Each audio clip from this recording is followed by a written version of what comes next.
Hi and welcome back to another video. Today I've got an interesting topic to talk to you about because it's my views on the proportionate response to a civil trespass. But first of all, if you're new here, please do like and subscribe and hit the bell icon so you receive notifications of new videos. So another fairly prominent YouTuber, Charlie Veitch, asked me to look at one of his videos just recently. Actually, lots of you guys asked me to look at it as well in the comments on one of my videos.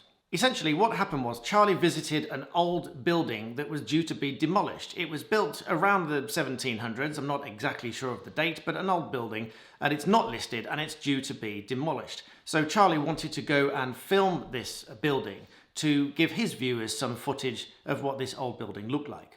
Whilst he was there, he was confronted as a trespasser, but what was of more concern was that he was prevented from leaving in his vehicle afterwards. So what follows in this video today is my honest opinion as to what happened on that day, because I believe that even if someone is there as a civil trespasser, there is a reasonable and proportionate response, which shouldn't include blocking someone in or something like that. So with that said, let's look at some snippets that I took from this video and sort of my commentary and honest views as to what happened along the way. I was going to do you guys a really good, peaceful countryside video.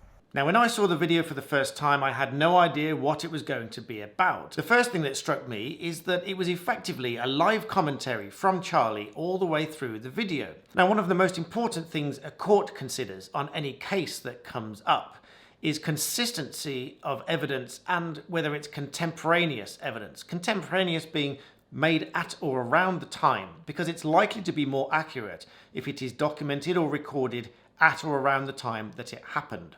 And consistency, so if anything Charlie says about this event later on matches that which is recorded in the video, which was recorded live, then it's much more likely to be credible and believable and relied on in court. Another thing that the courts consider quite seriously is people's behaviour. The way people behave can often influence the outcome of a case. There's an old maxim or saying that he who seeks equity must do equity. Equity generally meaning fairness. So if somebody wants to be treated fairly, they must be treating other people fairly in the first place. So there is certainly a degree of overlap between written law and people's behaviour, because people's behaviour can, and very often does, influence how a court will apply the law in a given set of facts. Broadly speaking, if somebody is not civil or behaving unreasonably, then there's a good chance that their evidence is going to be less credible. So with that in mind, let's go through the video and I'll tell you what my reactions were as we go through. Hi, sorry, hi, I'm Charlie, hello. But it's a civil issue, I mean, are you trespassing, and the police are aware of things going on here, so I can phone the police if you want, that's fine. The first thing I should say is that there's an argument as to whether or not Charlie was a trespasser in the first place. You see, Carham Hall was a residential care home and is still listed on the Facebook website as being always open. There's a phone number and there's arguably an implied right of access to go to the property to make inquiries as to what's going on or for any kind of administration. But that aside, let's say Charlie was a trespasser and he shouldn't have been there. Now, trespass is a civil matter, not a criminal one, and shouldn't involve the police. The key thing that somebody should do in the event of a civil trespass is ask them to leave. Now, I'm not condoning willful trespass, civil or otherwise. Of course, I can't do that. But in the event that there is a civil trespass, you just have to ask the person politely to leave. Hi, my name's Charlie. Why are you being so rude? What's the problem? I've had a lot of abuse personally. Am I abusing you? No, but I'm telling you, you're trespassing. Within 15 seconds, you already threatened the police. Yeah, I'm just one of them now. It's fine. So Charlie's there at Carham Hall filming the building. It should be obvious that he's holding a camera and what he's doing, because he's not exactly climbing a fence or climbing through a window or causing any damage. So anyone that approaches him should ideally do so in a civil manner, ask what he's doing there, tell him that it's private land and ask him to leave. But when this lady arrives, although she's visibly upset, in my view, it would have been far simpler to have been civil with Charlie, tell him that it's private land, that he's not supposed to be there, and ask him to leave. Now, in my view, from watching this video, it was clear from the outset that she was intent on being hostile with Charlie rather than civil. Trespassing, and the police are aware of things going on here, so I can phone the police if you want, that's fine. Now, aside from the fact that he may have been there as a trespasser, I still think she should have just asked him to leave nice and politely, and maybe they could have had a friendly conversation and Charlie would have been on his way. Hey, my name's Charlie. Why are you being so rude? What's the problem? Once or twice, Charlie did raise his voice. No, I'm not. I'm talking to the police so they can hear me. But it's clear to me that he did that because he could hear what this lady was saying to the police. No, I'm not refusing to leave. And he's shouting at me. You can hear her saying that Charlie's refusing to leave and that he's shouting at her, which, in my view, is simply not the case. In any event, by phoning the police and involving the police, this lady has effectively made a complaint to the police about Charlie, to the effect that the police might want to question Charlie about what happened. Now, in my view, it's perfectly reasonable that Charlie would want to stick around to get his point across to the police, whether that's on the phone by raising his voice or by waiting around for the police to arrive. Either way, it's clear from the video that Charlie got back in his car and tried to leave. Trying to leave, but she won't let me pass. I'm here at... She's on the phone to the cops again, I guess, but this is just my evidence that I'm about 12 meters away from her and she's not letting me pass. And that's where we come to the second portion of the video, which for me is a great deal more concern than the first bit about Charlie being a trespasser in the first place. Oh my God, they've blocked the exit. Look at that.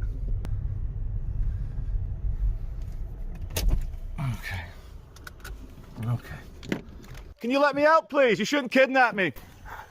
Please, we're on their way, they're away. No, but you can't hold someone here without their permission. I swear to God, you need to let me go because you cannot hold someone here. I don't know where the keys are, I'm sorry. No, honestly, you can't do that. I have to wait. You can't do that. You can't just block someone in. Well, actually, you're on private land, so it's just that we parked there. In this second portion of the video, there are two separate things to comment on, which are far more serious than civil trespass. Effectively, by blocking the driveway entrance with their vehicle, they were obstructing and preventing Charlie from re-entering the highway by leaving the land. Now, deliberately obstructing the highway is a separate offence in and of itself, but that's not the most concerning thing here.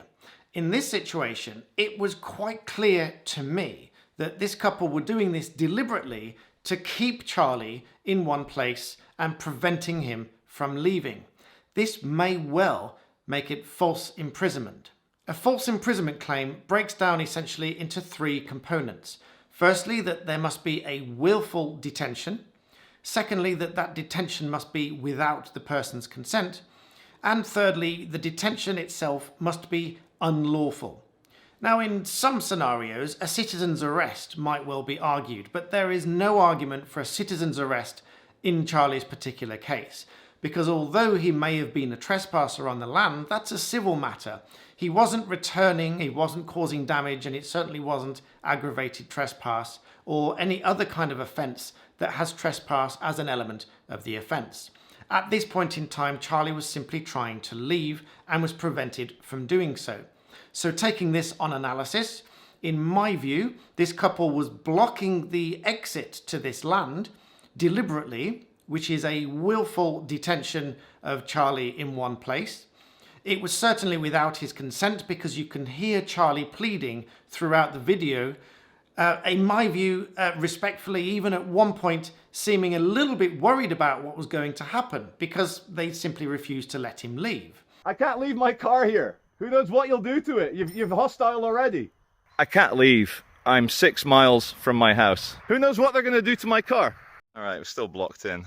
Now, I'm going to take my car and try and find another exit because I feel threatened by these people. They've got guns. Still no exit. Gate's still blocked.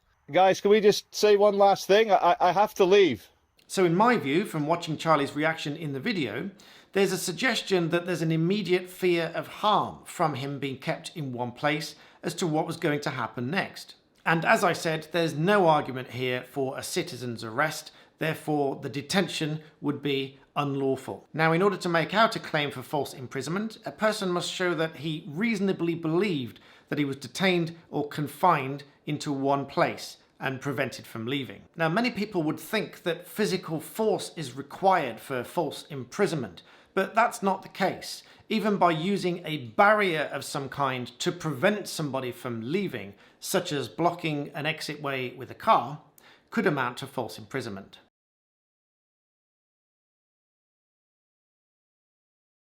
This can also raise the concern to unreasonable duress, such as holding somebody's valuables, in this case, Charlie's car. Now, although Charlie continued to film to try to show you what was happening, I can get the sense that Charlie was genuinely worried about what's going to happen to his car if he left. Charlie suggested at one stage that he was going to leave and get picked up, and indeed his father came along.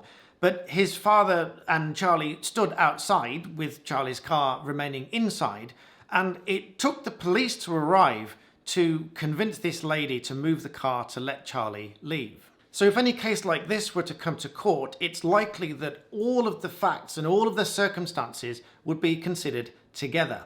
What was the intention of the parties all the way through? What was the behaviour of the parties all the way through?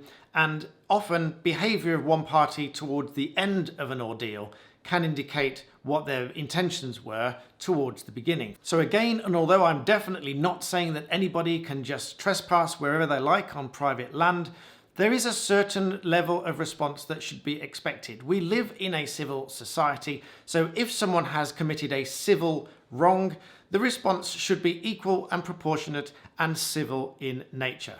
Now, aside from whether Charlie was trespassing in the first place, and I think there are arguments as to whether or not he was willfully trespassing at all, and whether this lady has any rights over the land. Charlie didn't know. I still don't know because I haven't looked at the title deeds. But regardless, the response to a civil trespasser, unless they are standing there with a weapon, or they are climbing through your window, or climbing over the fence, or something like that that shows that there is some level of malice there, then you shouldn't be responding in such an aggressive way. So in my view, this is a great example of where not only does a second wrong not make anything right, but the second wrong may be much more wrong than the first. And if you respond in this way and you block somebody into your property when they were there as a civil trespasser, you may well be in for a lot more serious trouble than the trespasser ever was in the first place.